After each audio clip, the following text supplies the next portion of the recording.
বৃষ্টির দিনে বিকেলে আড্ডায় বা কেনাকাটার পর হালকা খিদে মেটাতে ফুচকা আর ঝালমুড়ি ছাড়া আমাদের চলেই না। এই দুটি খাবার যেন আমাদের আবেগ আর অভ্যাসের সাথে ওতপ্রোতভাবে জড়িত। এর টক, ঝাল, মিষ্টি স্বাদ আমাদের মনকে আনন্দে ভরিয়ে তোলে। কিন্তু আপনি জানেন কি, এই জিভে জল আনা খাবারগুলোর পেছনের গোপন সত্যটা কি? আপনার প্রিয় এই রাস্তার খাবারগুলো আপনার স্বাস্থ্যের জন্য কতটা নিরাপদ? আজ আমরা ফুচকা ও ঝালমুড়ি নিয়ে এমন কিছু তথ্য জানব, যা জানার পর হয়তো এই খাবারগুলো খাওয়ার আগে আপনি দুবার ভাববেন। ফুচকা ও ঝালমুড়ির স্বাদের রহস্য হল এর মশলা আর টক জল। কিন্তু সমস্যা শুরু হয় এইখানেই। এই খাবারগুলোর প্রস্তুতি ও পরিবেশনের পদ্ধতিতে কিছু বড় ঝুঁকি থাকে। ১. অপরিষ্কার জল। ফুচকার টক জল বা ঝালমুড়ির জন্য ব্যবহৃত জলে প্রায়শই বিশুদ্ধতার অভাব থাকে। এটি রাস্তার সাধারণ জল দিয়ে তৈরি হয় এবং এতে জীবাণু থাকার সম্ভাবনা প্রবল। এই জল সরাসরি আপনার পেটে প্রবেশ করে। ২. অপরিচ্ছন্ন পরিবেশ। খোলা জায়গায় তৈরি ও বিক্রি হওয়ার কারণে এই খাবারগুলো রাস্তার ধুলো, ধোঁয়া এবং পোকামাকড়ের সংস্পর্শে আসে।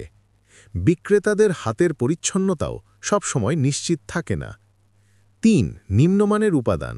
ফুচকার পুর বা ঝালমুড়ির অন্যান্য উপাদানে নিম্নমানের ডাল, চানাচুর বা অন্যান্য উপকরণ ব্যবহার করা হতে পারে।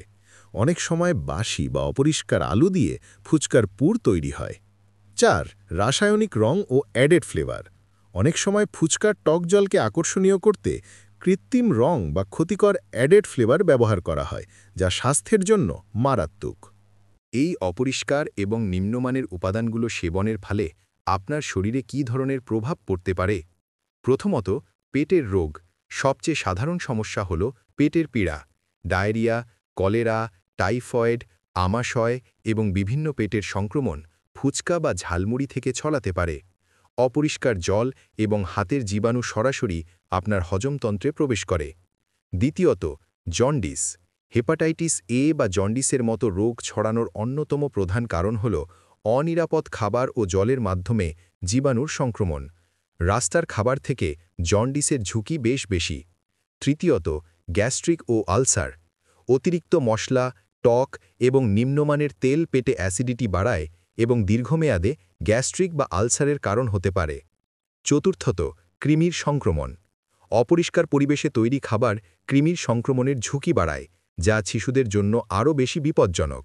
তাহলে এর মানে কি এই যে আমরা ফুচকা বা ঝালমুড়ি খাওয়া একেবারেই ছেড়ে দেব?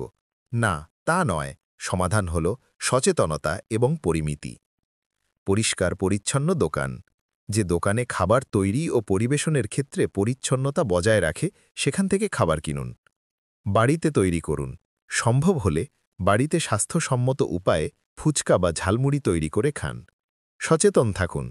অতিরিক্ত না খেয়ে পরিমিত পরিমাণে খান এবং কোনো অস্বাভাবিক স্বাদ বা গন্ধ পেলে তা এড়িয়ে চলুন। স্বাদের সাথে আপোষ না করে স্বাস্থ্যের সাথেও আপোষ করবেন না। আপনার পছন্দের খাবারের গোপন সত্য জেনে সুস্থ থাকুন। ভিডিওটি ভালো লাগলে লাইক দিন এবং এমন আরও গুরুত্বপূর্ণ স্বাস্থ্য তথ্য জানতে আমাদের চ্যানেল আপনি জানেন কি সাবস্ক্রাইব করুন।